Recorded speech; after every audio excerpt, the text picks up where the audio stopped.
ইউটিউবে একটি নতুন চ্যানেলকে গ্রো কীভাবে করে সেই নিয়ে কথা বলবো। তার আগে এটা বুঝতে হবে নতুন চ্যানেলে ইমপ্রেশন বা চ্যানেলে যদি রিচ না দেয় তাহলে ভিডিও কারোর কাছে পৌঁছাবে না। ইউটিউবে ইমপ্রেশন কীভাবে কাজ করে অ্যান্ড আপনার ভিডিও সবার কাছে পৌঁছাবে কীভাবে। যত বেশি ইমপ্রেশন দেবে ইউটিউব তত বেশি ভিডিওতে ভিউয়ার্স আসবে। ধরো আমার নিজের ইউটিউব চ্যানেল নিয়েই বলছি। আমার এই ইউটিউব চ্যানেলটি নতুন, প্রায় কেউই জানে না আমার ইউটিউব নেম কী এবং এখানে হয়টা কী। ইউটিউব ফার্স্ট আপনার ভিডিও দেখবে, আপনি কী টাইপের ভিডিও করেছেন সব কিছু অ্যানালাইসিস করবে। আপনি কি বলেছেন, ভিডিওতে কি টাইটেল দিয়েছেন, ডেসক্রিপশানে কি লিখেছেন, সব কিছু ইউটিউব প্রসেসিং করবে অ্যান্ড আপনি যে টাইপের ভিডিও করবেন সেই টাইপের অডিয়েন্সের কাছে আপনার ভিডিও পৌঁছাবে। আপনি যখন ফার্স্ট ভিডিও আপলোড করবেন তখন ভালো করে দেখবেন ওয়াইটি স্টুডিও গিয়ে 50-100 এরম ইমপ্রেশন দেয়, মানে 50-100 জনের কাছে আপনার ভিডিও পৌঁছায় ফার্স্ট ভিডিও।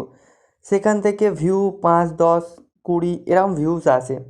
তার মধ্যে আপনার ভিডিও কারোর ভালো লেগেছে অ্যান্ড তারা সাবস্ক্রাইব করে। দ্বিতীয় জিনিসটা কী হয়, আপনি যখন দ্বিতীয় ভিডিও আপলোড করেন, দ্বিতীয় ভিডিওতে আপনার ভিডিও কীভাবে সব অডিয়েন্সের কাছে পৌঁছাবে সেটাই বলছি, শোনো। আমি আমার নিজের ইউটিউব নিয়েই বলছি। আমার প্রথম ভিডিওতে 46 জন মানুষকে দেখিয়েছে ইউটিউব, যাকে বলে ইমপ্রেশন দিয়েছে। যখন আমার প্রথম ভিডিওতে 46 জন মানুষের কাছে পৌঁছেছে, তার মধ্যে যারা আমার ভিডিও দেখেছে 23 জন দেখেছে। সেই 23 জনের কাছে দ্বিতীয় ভিডিও তাদের কাছে আগে পৌঁছাবে। দ্বিতীয় ভিডিওতে কতজন মানুষ ক্লিক করেছে, যেমন আমার সেকেন্ড ভিডিওতে 22 জন দেখেছে, তার মধ্যে অডিয়েন্স রিটেনশান 2 মিনিট দেখেছে, যেখানে আমার ভিডিওটি 5 মিনিটের। যদি পুরো ভিডিওটা দেখতো তাহলে আরও মানুষের কাছে পৌঁছাতো অ্যান্ড তারাও যদি ভিডিওটা পুরো দেখতো তাহলে এভাবে সবার কাছে পৌঁছাতো।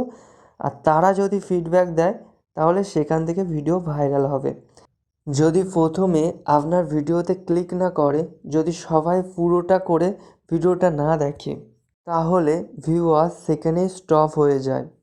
তার জন্য কি করতে হবে, যখন আপনি ফার্স্ট ভিডিও আপলোড করেছেন, সেকেন্ড ভিডিও তার উপর ভিডিওটা আপলোড করতে হবে।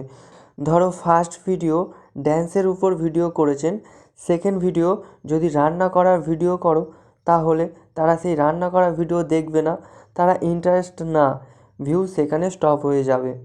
Same category related video upload করতে হবে। যেমন আমারটাই দেখো, আমি ফার্স্ট ভিডিওতে যে টপিকের উপর ভিডিও করেছি সেম সেকেন্ড ভিডিওতে same category related video upload করেছি। আমার প্রথম ভিডিওতে ইমপ্রেশন খুব কম দিয়েছে, সেকেন্ড ভিডিওতে ইমপ্রেশন বেশি দিয়েছে, কারণ সেম ক্যাটাগরির উপর ভিডিও করলে প্রথমে 10%, তারপরে 20%, এরমভাবে ইমপ্রেশন বাড়ে।